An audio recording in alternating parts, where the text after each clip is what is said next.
네, 28번째 핵심 주제는요. 정보의 비대칭성입니다. 자, 그래서 이게 우리 미시경제학의 마지막 주제인데 지금 이거 우리가 왜 배우고 있어요? 그렇지. 정보의 비대칭성 때문에 시장 실패가 생긴다 그랬어요. 그래서 이번 장에서는 그 원인과 그 해결책을 한번 좀 알아보는 시간을 가질 텐데 일단 가장 중요한 게 우리 포인트가 여기서 나오는 게 역선택이라는 게 나오고요. 그 다음에 도덕적 해이가 나옵니다. 그런데 얘네 둘을 의외로 구별하는 걸 되게 좀 어려워하시는 분들이 계세요. 근데 역선택은 그 기준이 계약 이전에 발생하는 거고요. 도덕적 해이는 계약, 즉 거래 이후에 발생하는 거다. 일단 머릿속에 그 기준을 확실하게 심어놓고 이 정보의 비대칭을 봐야 됩니다. 이 기준이 가장 중요해요. 가장 쉽지만. 자, 그러면 정보의 비대칭성이 뭐냐면 자, 정의가 거래 당사자들이 갖는 정보의 수준이 서로 다르대요. 그걸 우리가 정보의 대칭적이지가 않다고 그러잖아요. 그 말은 무슨 얘기냐? 이겁니다. 우리가 사실 이 정보 경제학이라고 이게 새로운 분야인데 그동안 우리가 배웠던 경제학은 신고전학파 경제학이에요. 그래서 좀 오래된 그 경제학인데 우리는 그동안 어떤 가정이 있었냐면 물건을 사는 놈이나 즉 소비자나 물건을 파는 놈, 즉 공급자나 사고 파는 그 물건에 대한 정보가 둘 다 동일하게 알고 있어요. 이 정보, 이 가격이 이거 내가 만드는데 10,000원 들었어 라는 거를 공급자가 알고 있고요. 소비자도 너 이거 10,000원, 나는 이거 10,000원에 원하고 있거든. 근데 딱 보니까 10,000원짜리네 라면서 여기에 있는 이 공급자와 그 다음에 소비자가 사고 파는 재화 서비스에 대한 그 정보를 동일한 수준으로 갖고 있는 거예요. 그런 가정하에서 했어. 하지만 사실 이런 가정이 있어야지 정보 그 경제학이 좀 더 간단하게 핵심을 볼 수 있게 되거든요. 하지만 이제 이 가정을 한꺼풀 베껴 보자 이거죠. 사실 그런데 물건을 사고 팔 때 보통은 봐봐요. 소비자나 공급자, 특히 공급자가 이 정보에 대해서 더 많이 알고 있겠죠. 그죠? 대표적인 예가 중고차입니다. 중고차. 왜냐면 중고차를 팔려는 이 사람은 자기가 한 5년 동안 탔었으면 사고도 냈겠고 막 타고 다녔을 수도 있겠잖아요. 그죠? 그래가지고 이 중고차가 어디가 고장났고 어디가 취약한지를 잘 알고 있어요. 그렇지만 거기에다가 그 차 겉면에 그 도색만 깨끗하게 딱 해놓고 이렇게 좀 겉만 번쩍하게 해놓고 팔면은 소비자는 거기에 대한 정보를 모른단 말이에요. 그죠? 그러니까 이런 거를 우리가 정보의 비대칭이라고 하는데 굉장히 사실 이게 훨씬 더 현실적이죠. 정보가 대칭적으로 알고 있다는 게 비현실적이고 이 거래되는 재화 서비스에 대한 정보를 소비자와 공급자가 서로 다른 수준의 정보를 알고 있다는 게 이게 훨씬 더 현실적이란 말이에요. 그래서 우리가 우리 교재를 한번 볼까요? 거기 보면 종류가 크게 감추어진 특성과 감추어진 행동이라고 나누는데 감춰진 특성과 감추어진 행동 하에서 계약 이전에 이 감추어진 특성 때문에 생기는 문제를 우리가 역선택의 문제라고 하고요. 그 다음에 계약을 한 후 감추어진 행동에 의해서 발생하는 문제를 우리가 도덕적 해이라고 합니다. 정의는 조금 이따가 자세하게 제가 설명을 드릴게요. 자, 그래서 다시 한번 앞에 얘기했지만 얘는 계약 전이야. 계약. 거래 전. 그리고 요놈은 계약 후. 자, 그래서 그럼 이 정보의 비대칭성에 의한 시장 실패의 결과 우리가 이거 왜 배우냐면 정보의 비대칭성이 시장 실패를 가져오잖아요. 그럼 왜 가져오냐면 이런 거죠. 자, 우리 완전 경쟁 시장에서 경쟁이 봐봐요. 완전 경쟁 시장에서는 이 시장에 경쟁이 아주 치열하게 일어나서 제대로 된 가격이 형성이 됩니다. 그러면 요 제대로 된 가격이 있어야지, 제대로 된 가격이 있어야지 자원의 배분이 제대로 잘 되잖아요. 그죠? 효율적으로 자원이 배분이 되는데, 정보의 비대칭성은 공급자 또는 소비자가 한쪽만 이 재화 서비스에 대한 정보를 알고 있으니까 얼마의 거래가 될지 올바로 된 가격이 형성이 안 돼요. 올바로 된 가격이 형성이 안 되기 때문에 제대로 된, 원래 이 가격 기구, 시장의 가격 기구가 하는 일이 뭡니까? 그지? 시장의 가격 기구가 하는 일들이 자원을 배분하는 건데 그 가격이 잘못돼 있어. 왜? 둘 다 정보가 완벽하지 않으니까. 즉 정보의 수준이 다르니까. 그래서 시장 실패가 생긴다는 얘기예요. 요거 예로 설명드리면 더 정확하게 알겠습니다.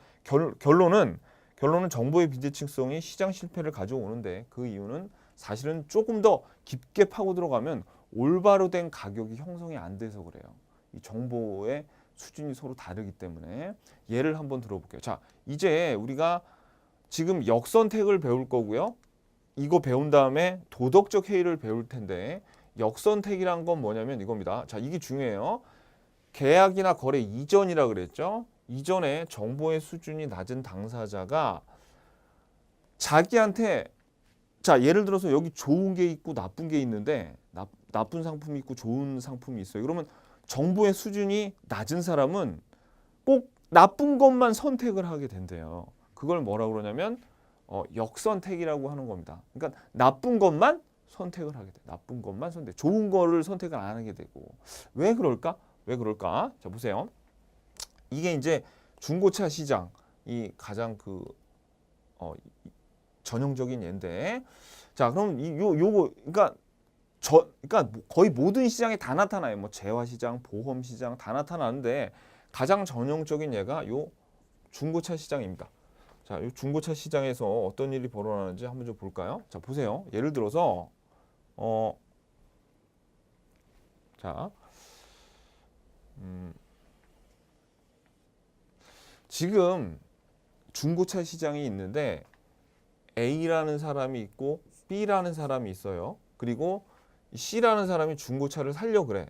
근데 중고차가 좋은 차가 있고 나쁜 굉장히 막 차를 막 타가지고 나쁜 중고차가 있을 거나, 혹은 좀 차를 곱게 타가지고 좋은 중고차가 있을 거 아닙니까? 그래서 좋은 중고차는 예를 들어서 한 1,000만 원 한다고 쳐요. 근데 나쁜 중고차의 가격은 한 500만 원 정도 하거든요. 근데 얘네 둘 다 이 중고차를 좀 좋은 값을 받기 위해서는 겉에다가 도색을 깨끗하게 했을 거예요. 근데 이 공급자 얘네들은 이 자동차에 대해서, 이 차에 대해서, 중고차에 대해서 그 상태를 잘 알고 있어요. 그래서 얘는 내 차 내가 천천히 조심해서 탔으니까 적어도 1,000만 원은 받아야 돼, 이런 생각했겠고, B는 별로 안 좋으니까 500만 원만 받으면 돼, 이런 생각하고 있겠죠. 그러니까 이 공급자들은 이 정보에 대해서 잘 알고 있어. 그런데 이 중고차를 사려는 소비자인 C 입장에서는 겉에 다 도색을 깨끗하게 해놨으니까 좋은 건지 나쁜 건지 알 길이 없단 말이에요. 그래가지고 이 C는 어떤 생각을 하냐면, 좋은 차의 가격이 1,000만 원이고 나쁜 중고차의 가격이 500만 원이니까 이 확률로 따져서 한 750만 원 정도의 가격을 지불하고 차를 사게 된, 이런 생각을 하게 됩니다. 확률적으로.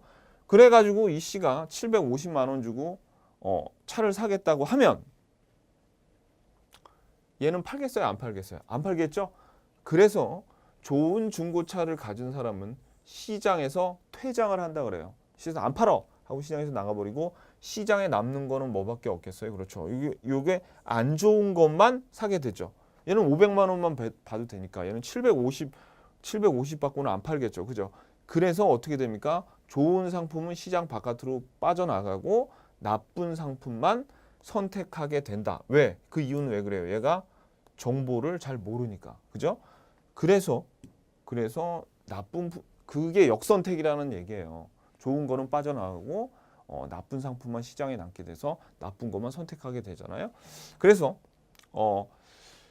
요 중고차 시장에서는 이런 일이 벌어지고요. 보험 시장도 마찬가지겠죠. 보험 시장도 보면은 이 중고 시장이랑 원리가 똑같아요. A는 여기 다 있을까? 이거 똑같이 설명. 이게 미시경제학의 마지막 주제니까 친절하게 제가 똑같은 예를, 비슷한 예를 한 번 더 반복해서 설명드릴게요. A는 이제 보험을 가입하려고 그러는데 얘는 되게 운동도 열심히 하고 좀 건강한 애예요. 그래가지고 이 A 같은 경우에는 만약에 암보험이 있는데 요거에 한 1,000만 원이 보험금이야. 암 걸리면은 1억으로 할까요? 1,000만 원 너무 적은데. 괜찮아. 계산하기 좋게. 자, 1,000만 원. 1,000만 원을 받을 수 있어. 암 걸리면 1,000만 원을 보험금으로 받게 되는데 A는 굉장히 건강해. 그래가지고 이 A는 내가 한 보험료로 한 100만 원 정도면 내가 가입할 거야. 이런 생각하고 있어요. 자, 그런데 이 친구는 이 B 같은 경우에는 맨날 담배 피고 술 마시고 막 사생활이 아주 굉장히 좀 지저분해요. 그래가지고 암에 걸릴 확률이 굉장히 높아요. 그래가지고 얘는 내가 암 걸릴 확률이 높으니까 한 500만 원 정도는 지불하더라도 암에 가입해서 1,000만 원 타면은 괜찮을 것 같아 라고 하는 거죠. 그럼 실질적으로 이 암에 걸릴 확률이 낮은 애하고 암에 걸릴 확률이 높은 애들이 있는데 얘 같은 경우에는 암에 걸릴 확률이 되게 낮죠. 그러면 0.2란 말이에요. 그죠? 그리고 B 같은 경우에는 암에 걸릴 확률이 한 0.5 정도 되는데 보험회사 입장에서는 A나 C나 겉모습은 멀쩡해가지고 어느 놈이 암이 걸릴 확률이 더 높은지를 잘 모를 거 아닙니까? 그죠?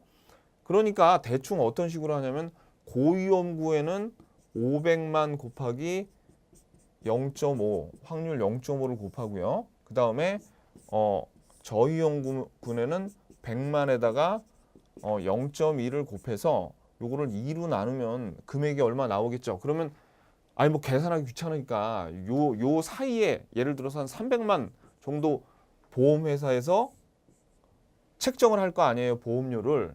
그러면 이것도 마찬가지예요. 건강한 애 보험에 이 경우에는 보험의 공급자인 C는 정보가 없는데 소비자인 A, B는 자기 몸에 대해서 잘 알잖아요. 그러니까 얘는 나 100만 원이면 들라 그래. 나 안 들어. 하고 시장에서 건강한 애들은 퇴장을 한단 말이에요. 근데 남은 애들은 어떻게 암 걸릴 확률이 굉장히 높은 그리고 건강에 신경도 제대로 안 쓰는 B만 보험 시장에 남게 되겠죠. 그러면 어떻게 되겠어요? 그렇지. 그러면 요 C에게 보험 가입하는 요 B는 어때요? 그렇죠. 이 B는 B같이 상태가 안 좋은 애들만 보험 시장에 가입하겠죠. 그러면 자 봐봐요.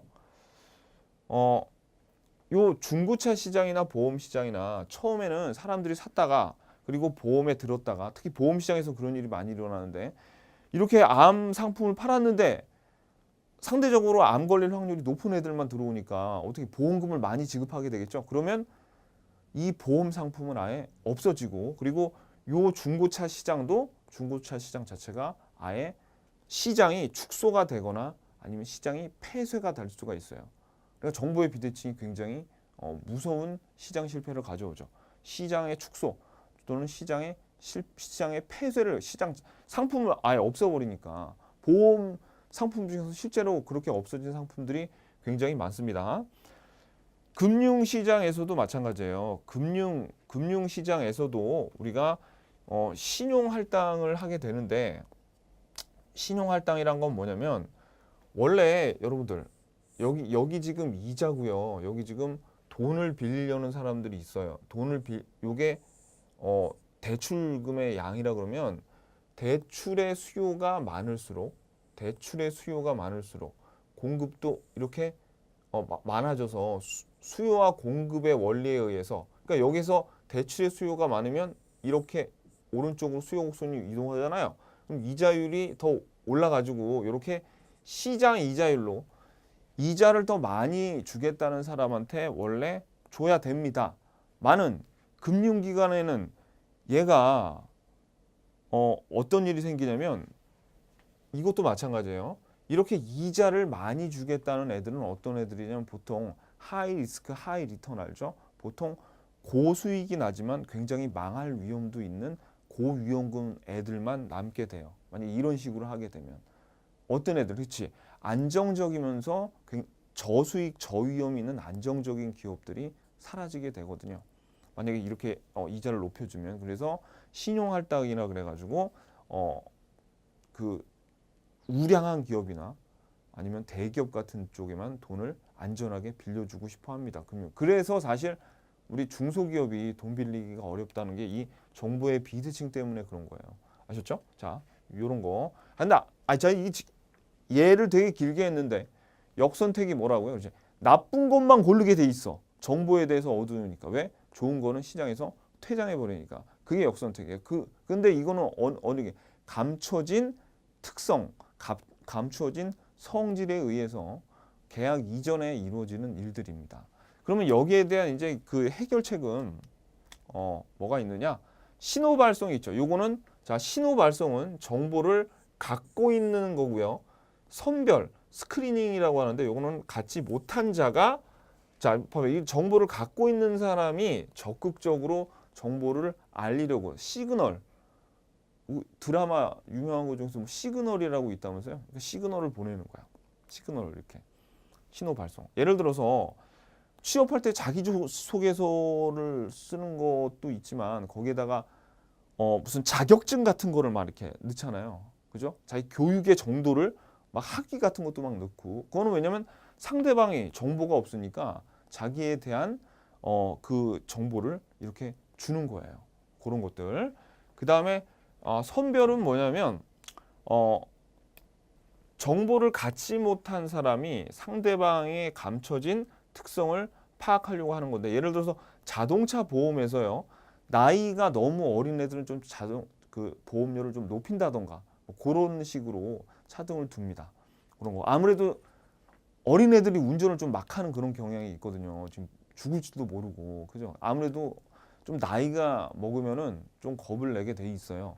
저도 어렸을 때는 안 그랬는데 한두 살 먹어보니까 이 횡단보도를 건너는 게 그렇게 좀 무서운 거예요. 왜냐면 그런 이 횡단보도가 처음에 불 딱 이렇게 파란불로 들어올 때 여기 위에 이제 그 빨간불, 노란불, 파란불 순으로 돼 있는데 꼭 주황색만 되면은 미친 듯이 이게 악셀을 밟는 인간들이 있어요. 자동차. 그래서 항상 저는 횡단보도 건널 때 진짜 조심합니다. 그리고 막 뭐 그렇다고 내가 그렇게 나이가 많은 건 아닌데 아무튼 조심하셔야 돼요, 여러분들. 그러니까 나이 어려도 운전 똑바로 하시고. 자, 그다음에 자기 선택 장치라는 건 요거는 선별의 한 예인데요. 그러니까 이런 거예요. 자기 선택 장치는 정보를 갖지 않은 사람이 요놈에 대해서 잘 알기 위해서 어떤 거래할 때 선택 조항을 막 집어넣는 거예요. 예를 들어서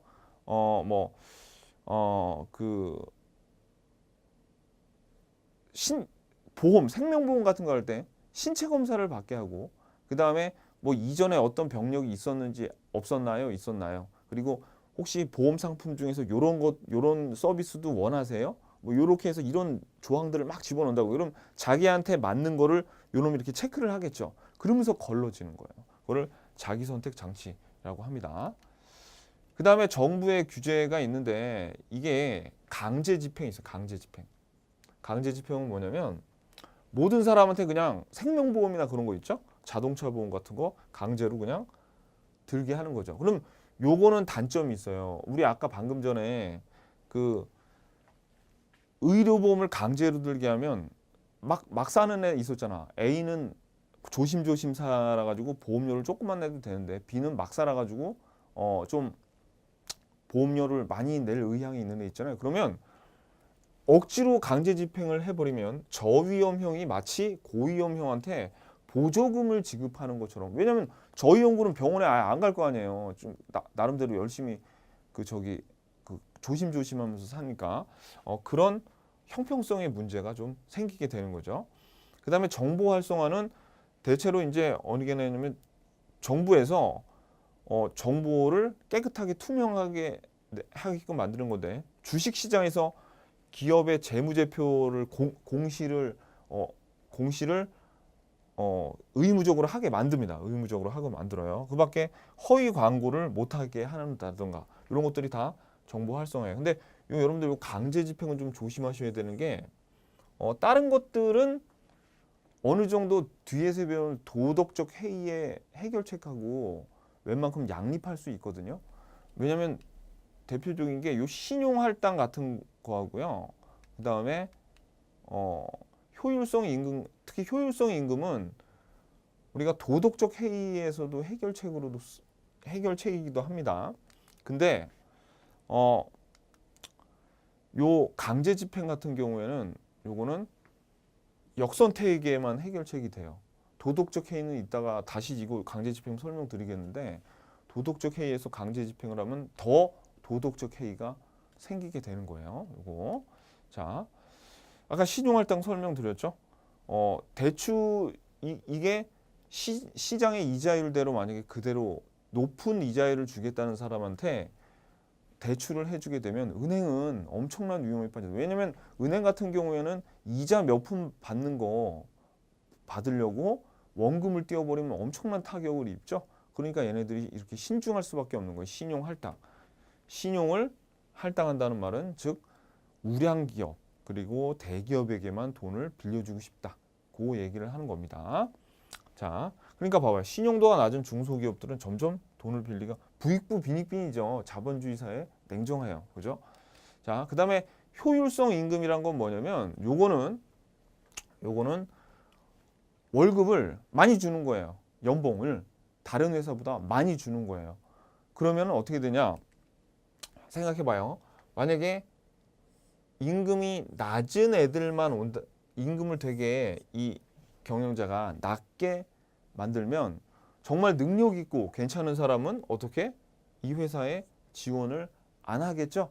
근데 월급을 높게 책정하면 그 정도 능력이 된 사람이 이거를 지원을 하게 된단 말이죠. 그죠? 효율성 임금은. 자, 그걸 얘기하는 거예요. 근데 요 효율성 임금은 뒤에 가서 도덕적 해이를 해결하는 해결책이기도 하다. 요거 거시경제학에서도 요 놈은 또 나옵니다. 거시경제학에서는 얘가 비자발적 실업을 유발하는 애로 등장을 하게 돼요. 요거 됐죠? 자, 그러면 괄호에 알맞은 것은 자, 자기만 알고 있는 질병을 앓고 있는 사람이 질병은 없는 사람에 비해 건강보험에 가입할 확률이 높다는 사실은 방금 전에 봤죠? 요거 역선택의 문제죠. 역선택의 문제. 그 다음에 두 번째, 교육이 노동자의 생산성을 향상시키는 건 아니에요. 그러니까 뭐 교육이 향상성을 반드시 그렇게 시키는 건 아니지만 어느 정도 관련은 있지만요. 제가 아니지만 고용주의 기준에 바람직한 특성을 가진 사람을 구별해 준다는 이론이 우리가 봤죠. 요거 신호발송 이론. 자격증이나 어떤 교육 정도를 보여주는 것. 그거죠. 자, 그 다음에 이제 도덕적 해인데 모럴 해저드죠. 이거 영어가 잘못됐네. 이거는 역선택이고 모럴 해저드라고 하죠. 자, 도덕적 해이는 뭐냐면 계약이나 거래 이거 이후에요. 이후에 사후적으로 정보 수준이 좀 낮아요. 정보 수준이 낮은 사람이 계속 이놈만 감시할 수가 없어. 그래서 통제하기가 어렵거든요. 그래가지고 정보 수준이 높은 쪽에서 그냥 대충 계약을 어기고 대충 막 행동하는 것. 그걸 도덕적 해이라 그래요. 설명 되게 어렵게 했지 방금. 그러니까 쉽게 얘기할게. 예를 들면 진짜 쉬워요. 뭐냐면 도덕적 해이란 거는 계약한 이후에 얘 태도가 바뀌는 거예요. 예컨대 자 우리가 자 그러니까 요 2번 읽어보면 봐봐요. 보험 시장에서 예를 들어서 여러분들 가장 대표적인 게 노동 시장에서 이런 일이 많이 일어나요. 저는 뭐 이 직원들도 고용해 받고 제가 직원이어 받고 그래가지고 아는데 일단 직원들이 처음에 인터뷰할 때 뭐라 그럽니까? 목숨을 바쳐서 일하겠습니다. 뽑아만 주신다면 저는 이 회사에서 잘게요. 그냥 나 집에 안 들어가. 막 이렇게 하죠. 근데 막상 딱 뽑았어요. 뽑으면은 그 다음에 도덕적 해이라는 것이 얘가 도덕적으로 이 나쁜 놈아 그런 뜻이 아니에요. 뭐냐면 한 다음에는 사람을 뽑아놓고 사장이 계속 얘만 감시할 수는 없잖아요. 그러니까 얘가 어떻게 열심히 일 안 해. 생각보다 저기 점심 먹고 어디 가서 짱박혀서 잠을 잔다든지 뭐 그런 거 있죠. 보험 시장에서도 마찬가지예요. 이게 사실 이 도덕적 해이는 보험 시장에서 가장 심각한 문제가 일어나는데 요거는 예를 들어서 건강보험을 가입하기 전에는 굉장히 건강하게 운동도 하고 행복하게 이제 잘 몸을 관리를 잘하던 애가 건강보험에 가입을 하고 나서는 그때부터 아 이제는 내가 좀 뭐 병이 나고 그래도 보험회사에서 다 처리해 주겠지 하고 어떻게 해요? 막 담배도 그때부터 보험 가입한 그 다음 날부터 담배 배우기 시작하고 막 그런다는 얘기입니다. 금융시장에도 마찬가지. 금융시장에서 돈을 빌려요. 돈을 빌려요. 나는 그냥 제가 하고자 하는 안정한 사업에 투자를 하려고 대출을 해 주십시오 하고 돈을 빌려가지고 경마장을 간다던가 경마장에 가서 투자하는 거야. 도박하거나. 그러니까 이 돈을 빌려다가 자기가 하겠다는 안정적인 사업을 안 하고 어떻게 합니까? 그죠? 더 하이 리스크 하이 리턴 고위험 고수익의 사업에 투자하는 거. 뭐 보물선을 찾는다든지 그런 것들이 있죠. 그런 게 그 모럴 해저드 즉 도덕적 해이라고 하겠죠. 그래서 좀 이따 보겠지만은 본인 대리인 문제가 가장 전형적인 예입니다. 이거를 주인 대리인이라고 하기도 해요. 주인 대리인이라는 말을 더 많이 쓰는데 사실 본인 대리인이 맞죠. 주인 대리인이 아니라 주인이면 노예라 그래야지, 그죠? 주인 노예 문제가 아니잖아요, 그죠? 그래서 주인 대리인 문제라고 하는데 본인 대리인 문제라고 합니다. 본인의 대리인은 대리인이니까 됐죠? 자. 그 다음에 이제 도덕적 해이의 해결 방안은 보험 시장인데, 이제 이 보험 시장에서 예를 들어서 공동보험제도나 기초보험제도, 이 공동보험제도는 뭐냐면 손실액의 일부만 보상해 주는 거고요. 그 다음에 이것도 거의 마찬가지인데 기초보험제는 일정 금액을 넘는 거는 본인이, 일정 금액까지는 본인이, 근데 그거를 넘는 손실, 요거 맞춤법이 틀렸네. 손실에만 보상해 주는 방식이에요. 그 다음에 금융시장에서 돈 빌려줄 때는 담보를 제공하라 그러던가 아니면 보증인을 세우던가 지급 보증인을 세우던가 아니면 은행에서 감시를 하는 거야. 어떻게 감시하냐면 거기 돈 규모 대출금의 그 규모가 굉장히 크면 사회이사를 파견을 합니다. 사회이사를 파견해서 기업들이 얘네들이 제대로 하고 있나? 그런 걸 감시를 하게 돼요. 그 다음에 노동시장에서는 당연히 일 잘하면 승진과 포상을 해주고 못하면은 징계 내리겠죠. 그리고 말씀드렸듯이 효율성 임금, 더 많은 임금을 지급을 합니다. 그러면 왜 도덕적 해이가 없어지냐? 자, 효율적 임금에서 예를 들어서 100만 원 받을 일을 200만 원의 임금을 줘버리면 다른 회사는 가면은 100만 원 주는데 여기서 잘리면 나 더 이상 갈 데 없어. 100만 원 받고는 일 못해. 그래서 더 열심히 하겠죠. 안 잘리려고. 자, 그래서 본인 대리인의 문제는 자 무슨 얘기냐면 자 본인이 대리인한테 자기 일을 대신하라고 맡기잖아요. 그게 대리인이잖아요. 그러면 대리인은 일을 맡긴 본인을 위해서 일을 해야 됩니다. 그런데 본인이 대리인한테 맡겨놓고 계속 대리인을 감시할 수는 없는 거죠. 그죠? 그러니까 이것도 감추어진 행동의 문제죠. 감추어진 행동의 상황 아래에서 대리인을 계속 감시할 수가 없으니까 이 대리인이 도덕적 해이가 생겨가지고 도덕적 해이의 하나예요. 그러니까 본인 대리인 문제도 대리인이 어떻게 자기 자신 본인이 아닌 자기한테 일을 맡긴 본인이 아닌 대리인 자신을 위해서 일을 하는 것을 우리가 뭐라고 그러냐면 본인 대리인 문제다 이렇게 얘기합니다. 대표적인 예가 전문 경영이라고 주주의 문제가 가장 대표적인 얘기예요. 예를 들어서 우리나라는 그 경영인들이 보통 가족 경영 뭐 그래가지고 대기업들이 다 가족들끼리 다 해먹잖아요. 근데 외국은 그 이사진들이 있고요. 주주들. 그 주주들이 전문 경영자를 내세워서 경영을 하게 합니다. 그러면 이 경영자는 대리인이고 주주가 누구예요? 본인이죠. 그러면 경영자는 주주를 위해서 일을 해야 될 거 아니에요. 근데 경영자가 자기 자신을 위해서 일을 한다. 대표적인 이런 거죠. 원래는 이 회사에 대해서 우리가 이윤 극대화를 추구해서 요 주주들에게 이윤이 극대화가 돼서 배당금을 많이 받게끔 해야지 경영자가 자기의 대리인으로서 일을 가장 열심히 한 상태죠. 그런데 이 경영자가 이윤 극대화를 안 하고 이윤 극대화보다는 매출, 즉 규모, 매출 극대화를 위해서 일을 할 수가 있어요. 그러니까 이건 어떻게 보면 자기 자신. 왜냐하면 이 경영자는 이 규모를 크게 늘려가지고 자기가 이 회사를 이만큼 키웠다라는 거를 알려줘서 다른 회사에서 그럼 또 더 비싼 값에 자기를 막 데려가려고 그럴 거 아니에요. 그죠? 그리고 조금 방만한 경영을 한다던가 자기 자신을 위해서. 그게 주주와 경영자 사이 가장 전형적인 본인 대리인 문제의 예입니다. 그리고 자, 우리 국회의원 뽑아놨더니 본인 주인이죠. 이건 그죠. 국민이 주인이 국회의원 뽑아놨더니 이 본인인 국민을 위해서 일 안 하고 자기들의 사리사욕을 위해서 일 안 하잖아요. 우리가 너무나 잘 보고 있는 그런 예들 이런 거 그죠? 뭐 국민과 공무원도 마찬가지고요. 의뢰인과 변호사, 대리인 뭐 이런 것들요. 그죠? 요런 예들이 있습니다. 요런 예들은 다 그러니까 잘 아셔야 돼요. 도덕적 해이는 계약이 끝난 다음에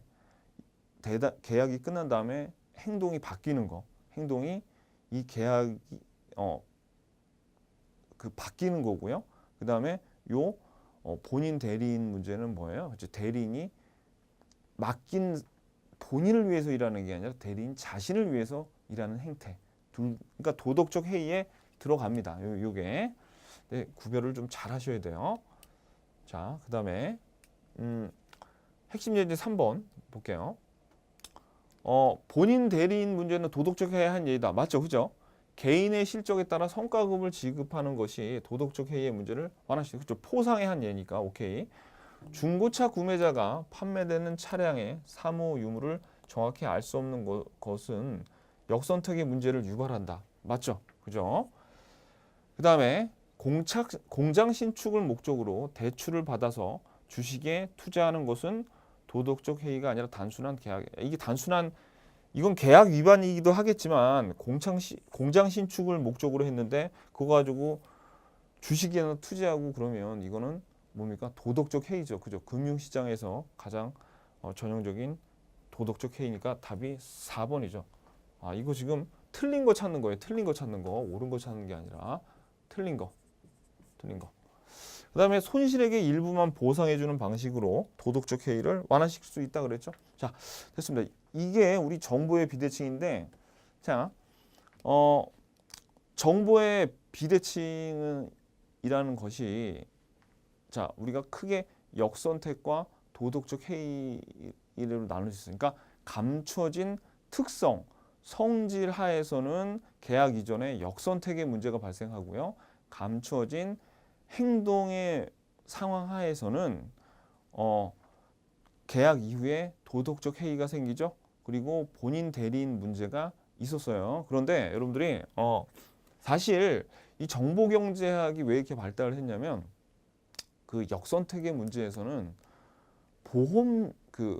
역선택의 문제에서는 그 중고차 시장이 가장 전형적인 예고요. 그다음에 도덕적 해이 같은 경우에는 보험 시장 있죠. 우리가 보험 회사들의 힘이 굉장히 금융시장에서도 센 편이거든요. 그래서 전형적인 금융시장을 위해서 발달을 한 거예요. 자, 그런 내용들이 있습니다. 그러면 우리가 요 정보의 비대칭을 왜 배웠어요, 여태? 그지? 시장 실패를 가져왔잖아요. 자원의 배분이 효율적이에요. 그게 아니라는 거죠. 왜? 아까 봐봐요. 우리 중고차 시장에서 어떤 일이 벌어졌냐면, 자, 만약에 이 정보가 올바로 됐으면 이 C는 어떻게 하겠습니까? 1,000원을 내고 요 차를 거래를 하거나 아니면 1,000원이 아니라 1,000만 원, 500만 원을 주고 나쁜 차를 거래를 했거나 이런 거래가 이루어지겠죠. 하지만 정부의 비대칭으로 인해서 중고차 한 대가 시장에서 퇴장했으니까 시장에서 이 중고차라는 중고차라는 자원이 비효율적으로 빠져나왔잖아요. 거래가 돼서 그거에 필요한 사람한테 쓰여야지 자원이 효율적으로 쓰이는 거 아닙니까? 그죠? 그러니까 이런 자원에 낭비가 생긴다는 거예요. 우리 이 정부의 비대칭 하에서는 아셨죠? 자, 그래서 우리가 여기까지 미시 경제학을 봤고요. 정말 수고 많으셨고요. 우리가 다음 시간부터는 거시 경제학에 대해서 한번 살펴보도록 하겠습니다.